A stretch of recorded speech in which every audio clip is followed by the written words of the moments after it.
On my 18th birthday, my stepfather threw me out like trash. "You're worthless. Go suffer like you deserve," he laughed. My mom just watched. I left with nothing. 5 years later, he leaves 16 voicemails a day, crying, begging. I'll let him rot. I never thought I'd be writing this.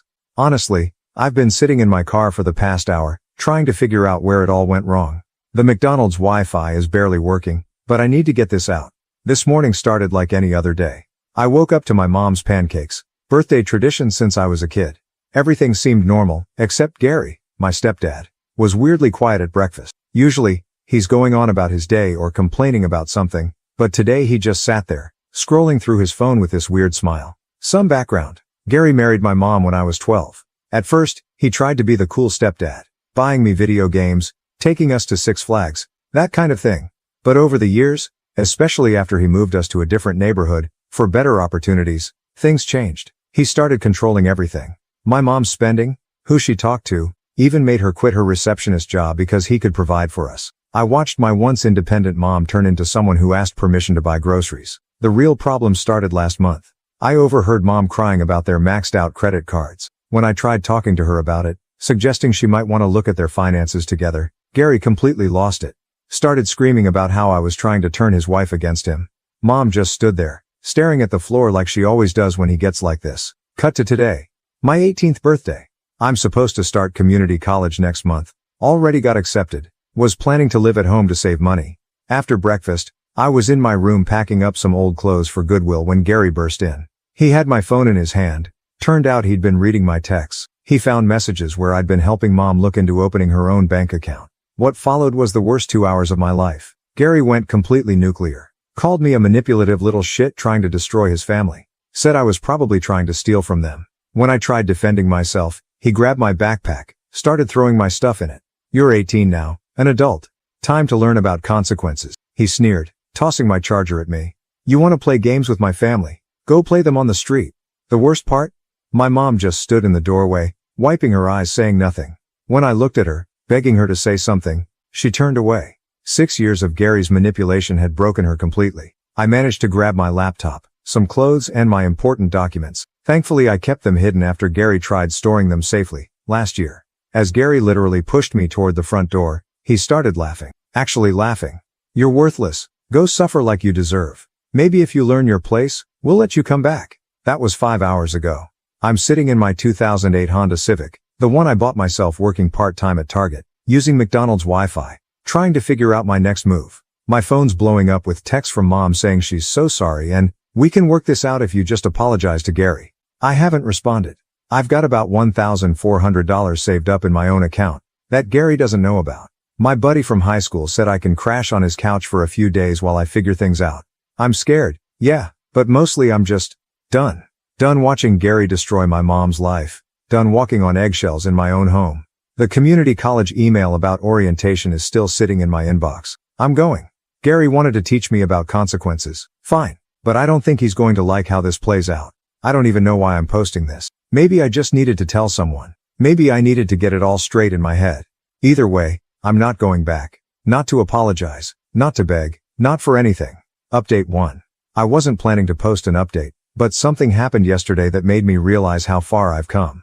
I was scrolling through Instagram when I saw my mom had liked some old family photos. 2 years. It's been 2 years since the birthday morning. For those who remember my original post, I was the guy whose stepdad Gary threw me out on my 18th birthday for helping my mom try to open her own bank account. Left with just a backpack and my old Civic. A lot has changed. That first month was rough. Sleeping on my friend's couch, showering at the gym, living off ramen and whatever I could get with my Target employee discount. But I stuck with my community college plans. Switched my major to business administration after my first semester. Turns out watching Gary run his business into the ground taught me exactly what not to do. Here's where it gets interesting. Remember how I mentioned Gary's business in my last post? Well, it's worse than I thought. Way worse. Through mutual friends, small town, word gets around. I learned he's been taking deposits from customers, using that money to pay off other jobs, and falling behind on everything. Classic pyramid scheme, just with home maintenance instead of makeup or protein shakes. I wouldn't even know this except Kira. My girlfriend, met her in my economics class, works at the local hardware store. She started noticing Gary coming in, trying to open store credit accounts under different business names. Each time he gets denied, he makes a bigger scene. Last week, He tried using my mom's name on an application. That's what prompted me to write this update. But let me back up. These past 2 years haven't been all drama. I've been focused on building my own life, found a decent apartment with a roommate, started working at a local shop, being vague for privacy. The owner took me under his wing after I helped him set up a proper booking system. Guy was still using a paper calendar in 2023. Now I'm learning everything I can about running a legitimate business. The wild part. Some of Gary's old customers have started coming to me. I never advertised to them or anything. They just found me through Google reviews and word of mouth. Turns out when you actually do quality work and don't scam people, they tell their friends. Mom's been trying to contact me more lately. Not through Gary's phone anymore, but from her own number. Progress, I guess? She said Gary's been getting stressed about money. Apparently, he's been coming home later and later, always on his phone arguing with someone. Last week, she found past due notices from their mortgage company in the trash. I keep my responses short but civil. I'm glad you have your own phone now. Yes, I'm safe. No, I don't want to come over for dinner. I'm not angry anymore. I just don't have the energy for their drama. Kira thinks I should report Gary's business practices to someone. But honestly, I don't need to. His reputation is destroying itself. Just last month, he tried to sponsor a local youth baseball team. Classic Gary, always trying to look like the big shot. The team declined after Googling his business reviews. That had to hurt. The strangest part of all this? I actually ran into him at Home Depot last week. He was arguing with a cashier about a declined credit card. I was grabbing supplies for a weekend project. Our eyes met, and for a second I saw something I'd never seen before. Fear. Not of me, but of what I represented. Someone who got away. Who's building something real while his house of cards is falling. He tried to pull me aside, started with his usual manipulative stuff about family and loyalty. I just walked away. Didn't need to say anything. My cart was full of materials I could actually pay for. That said enough. Found out this morning that he's been calling around to other local businesses, trying to find investors for some exciting new opportunity. Nobody's biting. Meanwhile, I just signed a lease on my own small workshop space. Nothing fancy, but it's mine. Legit mine. With all the proper paperwork and licenses. I'm not posting this to brag. Honestly, watching Gary's life implode isn't even satisfying. It's just sad. But for anyone who's in a situation like I was, who's scared to start over, it gets better. Not quickly, not easily, but it does. Update 2. I wasn't going to post again, but holy shit. The past 48 hours have been insane. Gary just showed up at my workshop, screaming like a lunatic. But let me back up a bit, because this is wild. If you've followed my previous posts, you know the story. Gary, stepdad, threw me out on my 18th birthday. I built my own life and his business has been failing. Well, it's not just failing anymore, it's dead. And he's losing it. It started last week when one of his former customers, this older lady named Mrs. Peterson, came into my shop. She was nearly in tears, telling me how Gary had taken a $3,000 deposit for some work last year and disappeared. Classic Gary. I looked at her documentation and gave her an honest quote for the job. When she mentioned she couldn't afford it after losing money to Gary, I worked out a payment plan with her. Basic human decency, right? Apparently, that was the last straw for Gary. Yesterday morning, I'm at my shop when I hear tires screeching outside. Gary storms in, face red, veins popping. You little shit, you're destroying my reputation. He's waving his phone around, showing me Mrs. Peterson's Google review of my business where she mentioned her experience with him. I stayed behind my counter, security camera rolling, learned that lesson early. Your reputation? You mean the one you built by scamming people? He completely lost it. Started throwing things off my shelves, knocking over displays. I made you. Everything you know about business, you learned from me. I couldn't help but laugh. Yeah, I learned exactly what not to do. That's when he tried to come behind the counter. Kira, who was there doing our books, had already called the cops. Gary was still screaming about family loyalty and how I owed him when they arrived. Watching him try to explain to the officers why he was trashing a legitimate business was something else. They took him away but not before he started crying. Actually crying about how I was ruining his life. All I did was run an honest business. That's literally it. His customers found me on their own. But here's where it gets better. Mom finally called me from a friend's phone. Turns out Gary smashed hers during one of his recent episodes. She's staying at her sister's place. Apparently, after his meltdown at my shop, Gary went home and started breaking things there too. The neighbors called the cops again. She told me everything. How Gary's been taking out payday loans to cover their mortgage, how he's been dodging calls from suppliers, how he tried to use her credit to open new accounts. When she confronted him about it, he blamed me for poisoning local customers against him. The reality? I never had to do anything to get revenge. Just being successful and honest was enough. Every time I fix something Gary screwed up. Every time I give a fair quote to someone he overcharged. Every time I actually finish a job I started, it kills him. He's watching his whole facade crumble, and he can't handle it. My Google business page is full of reviews now. Most mention how different we are from Gary's company. I never asked for these comparisons, people just make them on their own. Each positive review is like a knife in his ego. Today, he's been leaving voicemail after voicemail. First angry, then crying, then trying to sound businesslike, offering to mentor me. The latest one was just him breathing heavily before whispering, "You'll regret this." I've saved them all. Kira thinks he's having a mental breakdown. Maybe. But I remember how calculated he was about destroying my mom's confidence. How methodically he isolated her from friends and family. This isn't a breakdown. It's mask-off time. He's always been this person. He just can't hide it anymore.